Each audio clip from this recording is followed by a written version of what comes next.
In today's episode of Out the East, we will be discussing the team that MJ had to see for the second straight year. And that, my friends, was the 1986 1987 Boston Celtics. Let's talk about it.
What's up, hoop heads? It's your boy Skinny Hardaway, and this is Retro Heat Check. Checking in one more time for the real hoop heads out there.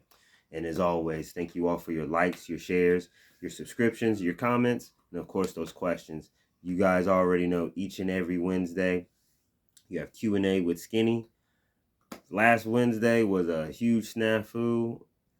Gotta put the blame all square on YouTube not giving me the notifications that I was getting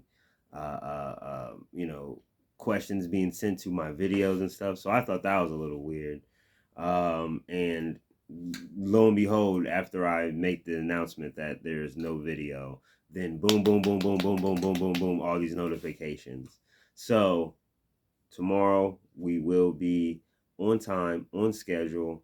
Sorry about that. Once again, my apologies for that. We will be back up and running tomorrow for Q&A with Skinny. So sorry for that snafu. But hey, we're gonna get it together, man. We're gonna get it together. Rome wasn't built in a day, and neither will this channel. So we're definitely gonna have some setbacks from time to time. But as long as you guys are still rocking, hey, the Hoophead Haven will still keep rolling.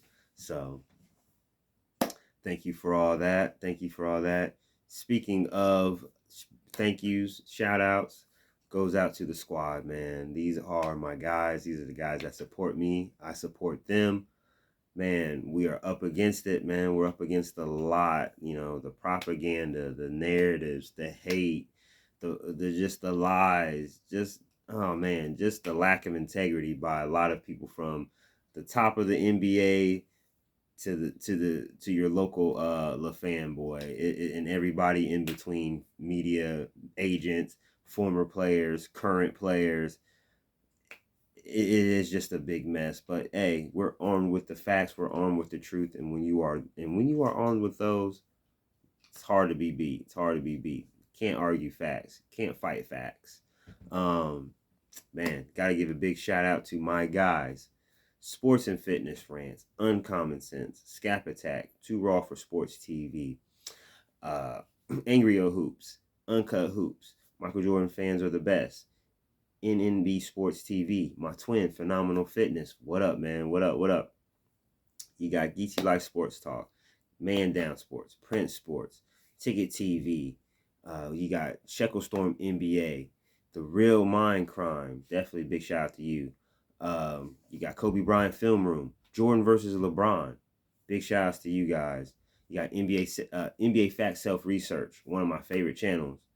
Um, Definitely got to give a big shout out to the Allen Ricks TV, and also got to give a shout out to Hoop God, man. Definitely got to give a big shout out to all these guys, man. We definitely represent this side of the basketball community on YouTube, preferably old school hoops, man. I mean, we're just here to just keep the respect going from different eras and different genres, making sure that that the truth is spread, making sure that that also to make sure, and I have to say, I definitely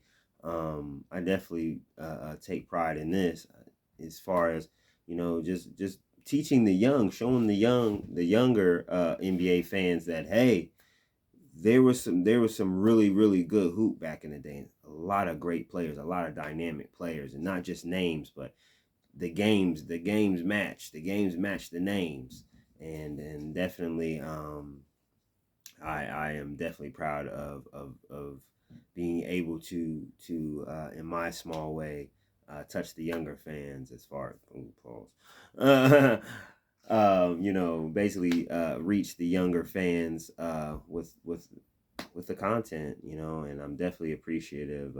Young guys such as young Cam, I call him nephew. He's definitely a prime example of that. I gotta give shout out to him. Not a lot of young people uh, uh, want to seek this knowledge. They don't, they're so stuck in today and the now, and they feel that that's great. But to have young guys such as him reach back and actually learn of the history, man, it makes this worthwhile. So definitely big shout outs to you, shout outs to the youth, shout outs to the young guys who partake in this. Us old heads, it's basically like preaching to the choir. But if you can reach out, if you can reach the younger hoop fans, the younger NBA fans before it's too late, hey, that's a win. I'll chalk that up every time as a win. So big shout outs to you guys, man. Big shout outs to you all.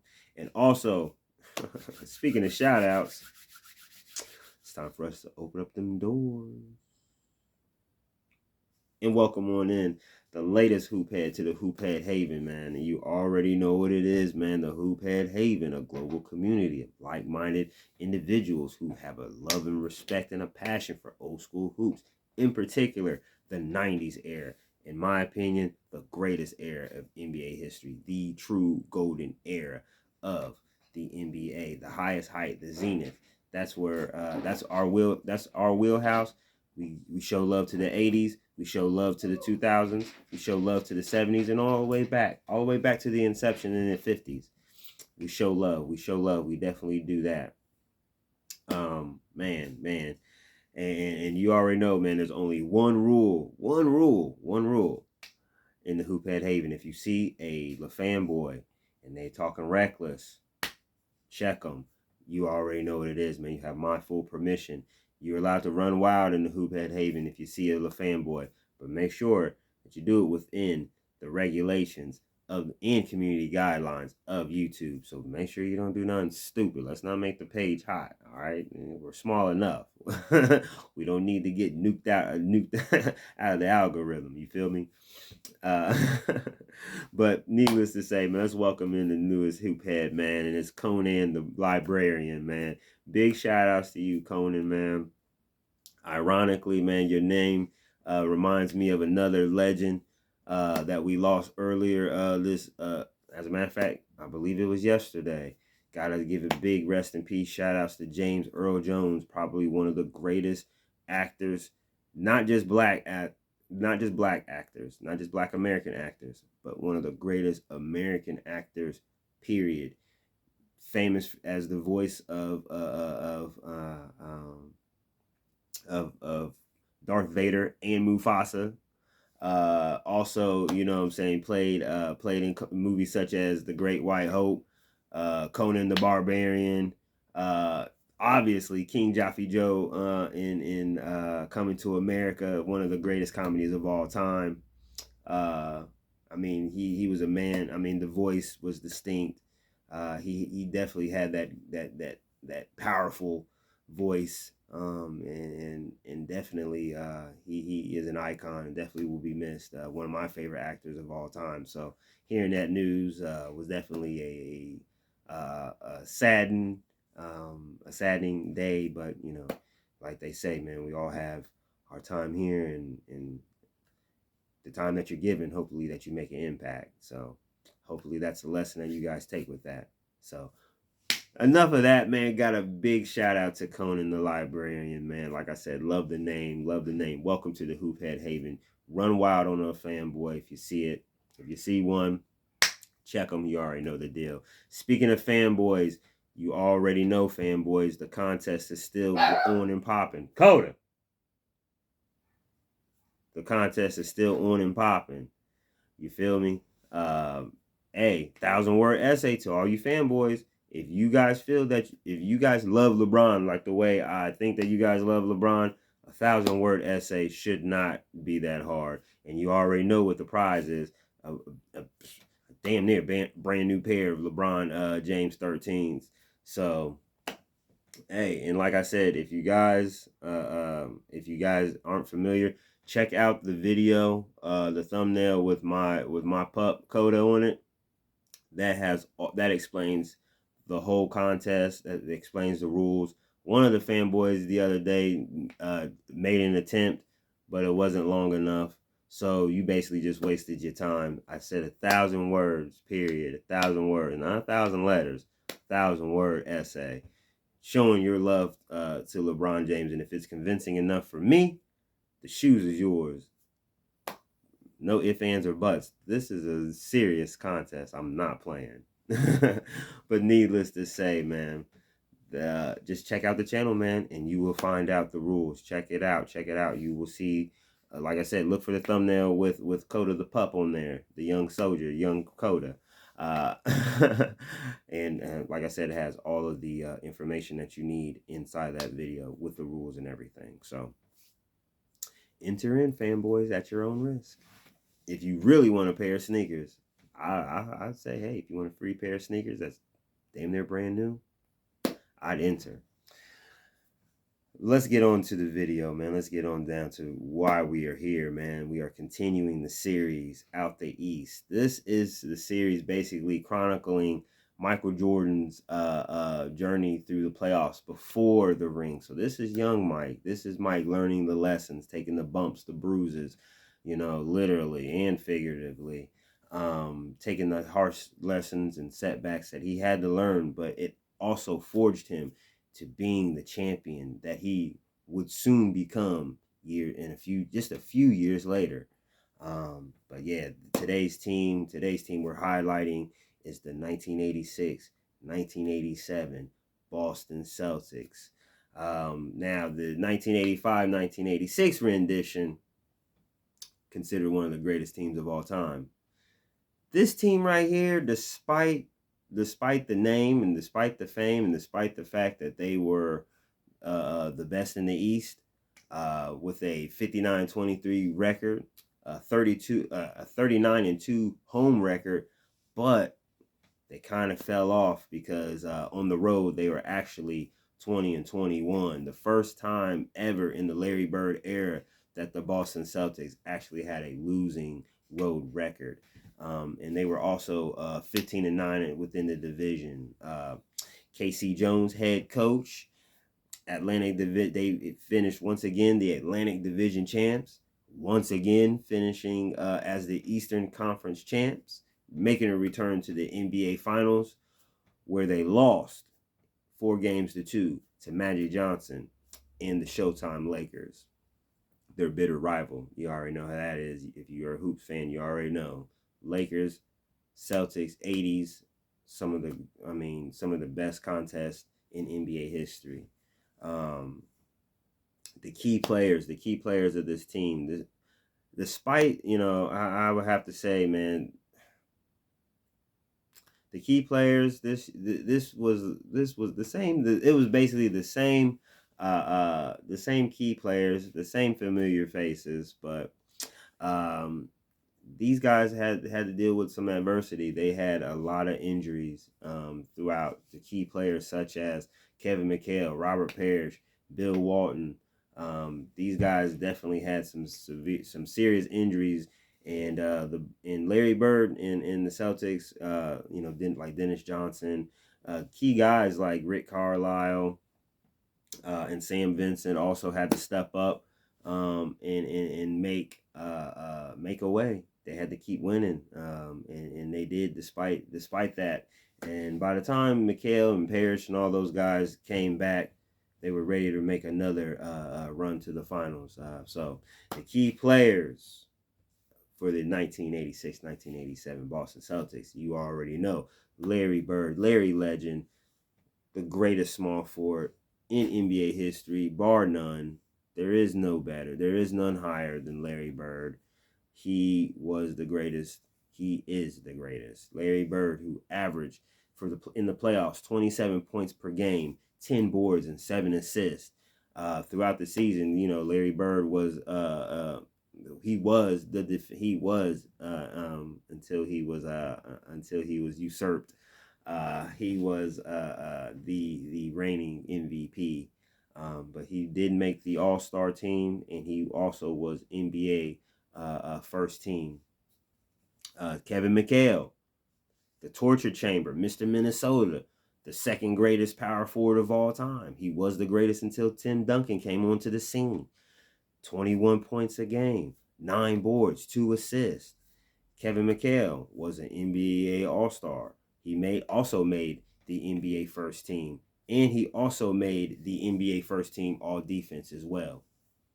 So despite him having nagging injuries and stuff, Kevin McHale was still out there doing his dirty out there. He was doing his thing out there, doing cats dirty. He was on his grind. Could not stop Kevin McHale down low on that block. Sorry. And Robert Parrish, man, rounding out the key players. Robert Parrish, once again for the playoffs, averaged 18 points per game, 9 boards, and 1.7 blocks per game. One of the greatest defensive players in NBA history, man. I mean, Robert Parrish, what can I say? The consummate professional. Steady, stoic. I mean, he patrolled the paint. I mean, it was. I mean, he just did his thing. He basically anchored that defense once again down low in the interior. Man, Robert Parrish, definitely had to give him his props. He definitely had a great playoff run. Other key role players or / key players, whatever. Man, the Hall of Famer Dennis Johnson, who was definitely hooping throughout this playoff run. 18 points a game, 9 assists, four boards a game. It's killing it. And also Danny Ainge, who definitely had a great playoff run, averaging 14 points, 4 assists, and 2 boards a game. So that was the key players right there. Like I said, yeah, you have a few familiar names such as Rick Carlisle and Sam Vincent, who both ended up becoming NBA head coaches later on in their careers. I'll have to say, Rick Carlisle is more known for his championship winning Dallas Mavericks over my Miami Heat. And also the teams that he had in Indiana.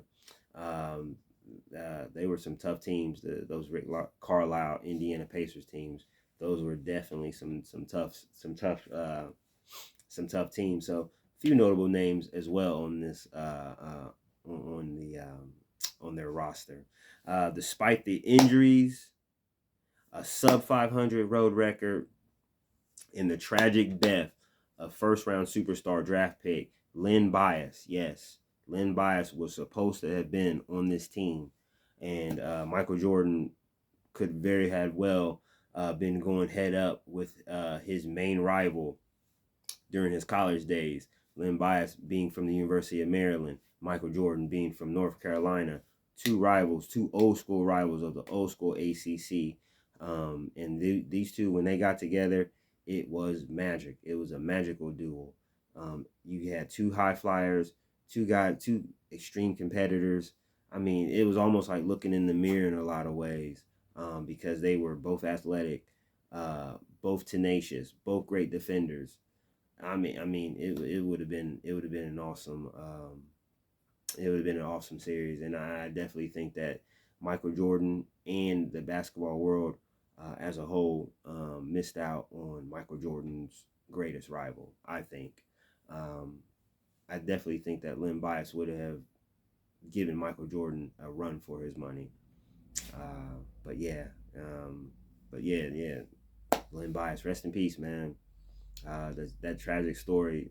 If you're not hip, if you're not familiar, draft night, got a hold of some bad cocaine and overdosed, and that sparked a campaign, the Just Say No to Drugs campaign, the war on drugs, all that stuff kicked off basically off of the fact that Len Bias had overdosed, and that was a pivotal point in American history, and I'll have to say in particular Black American history, because that I'll have to say that very incident changed how basically changed how police approached citizens with the war on drugs. They basically ran roughshod in a lot of Black neighborhoods from coast to coast.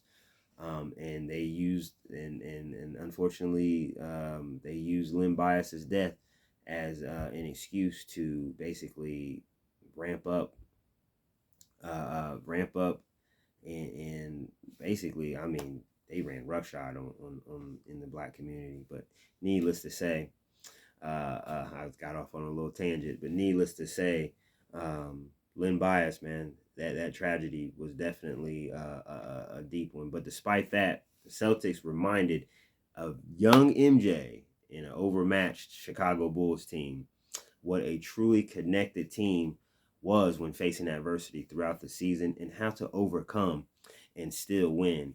Boston once again swept the overmatched Bulls team, despite Michael Jordan's 35 points per game and 3 thrillers in the best of 5 series. Boston's timely shooting, tough defense, and experience and swagger of being the defending champs were all that was needed to send MJ in the Bulls home early for the second straight postseason, reminding the young phenom that he had a lot more to learn in the NBA, and in particular in the playoffs, and how to win. This was a team that, I mean, yeah, they had taken a slight step back, but mainly it was just due to just, this was a team, I have to say that the 85-86 was the perfect storm. You had all these guys locked in. They were healthy. They were at their prime. They were at their peak, and they were pretty much unbeatable. 1986, 1987, definitely there was a little bit of a downturn. Injuries, like I said, Len Bias not being on the squad. I mean, it was just that the East was still theirs. They still ran the East, but there was still some there was some there was some growing concerns with this roster, mainly just due to the fact that these guys were just getting old really fast. But this was a team that still was dominant, still was elite. As you can see, they went right through the East, got back to the finals. But I mean, you're dealing with Magic Johnson, MVP, Showtime Lakers. I mean, I have to say 1986, 1987, man, Showtime was on some serious time. they was just bulldozing through people. I mean, they were destroying people out west in the Western Conference Finals. I mean, yeah, Portland gave them some smoke, but still, man, it was just Magic Johnson's year, the Lakers' year. I mean, they were just, I mean, you still had Magic, you had James Worthy, you had Byron Scott, you had Rambis and Michael Cooper, and I mean, they were just loaded. They were just loaded. And despite the fact that, Boston came with it, the Lakers just had a little bit more. But this team definitely served Michael Jordan up the very lessons that he needed. I mean, it was all about adversity. Overcoming adversity definitely was the lesson that the 1986-1987 Boston Celtics provided to Michael Jordan. That was the lesson, I believe, that a young Michael Jordan definitely learned. Seeing the simple fact that this team had all of these setbacks and was still able to focus, lock in, and handle business, despite the fact that they came up short in the NBA Finals. That takes nothing away from the fact that this is a team that showed resilience, showed heart, showed a backbone, showed tenacity to get after it, despite everything going against them.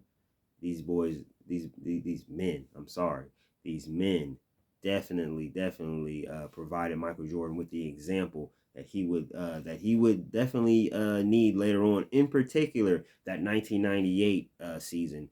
Definitely, I will have to say that if there was a lesson that Michael Jordan had taken with him through that time, he learned that in 1986, 1987 in the playoffs, thanks to that Boston Celtics squad. And with that being said, I'm going to call that a video. All right. We're going to leave it right there. Man, you already know what it is, man. It's Tuesday. We're getting into the week. Tomorrow is Q&A with Skinny. You already know what it is, man. Bring in those questions. Hey, from my VIPs all the way down to my newbies, the gauntlet has been dropped on you guys once again. Get those questions in. I want to see the comment section flooded with questions. Not just comments, questions as well, man. You guys know, man, I love Wednesday nights. I love getting in front of the camera, answering your questions. So you guys make this channel go. So your participation is definitely key. So hopefully I'll see you all tomorrow at Q&A with your boy Skinny. And with that being said, man, it's Tuesday. You already know what it is, man. Enjoy your evenings. Enjoy your family time. Enjoy your downtime. I'm sure that a lot of you had a long day at work, a long day at school, whatever you was going through. Make sure that you love on them babies. Make sure you love on them loved ones. Tomorrow is not promised. So you make sure that you capture those moments and hold on to them as long as you can. Hold on to them, not just in your head, but in your heart as well. Man, be responsible, be respectful. Don't be an idiot out here. Don't do nothing dumb. Don't do anything that'll harm you or harm others. Be kind. Be a shoulder to lean on. Be a helping hand. Hey, and always, man, always a good head, a clear head, good intentions in your heart. You're out of here. You can go anywhere in this world. And with that being said, it's your boy Skinny Hardaway. This is another episode of Retro Heat Check in the books. And I'm going to leave you with these words. Peace. And wear your sneakers.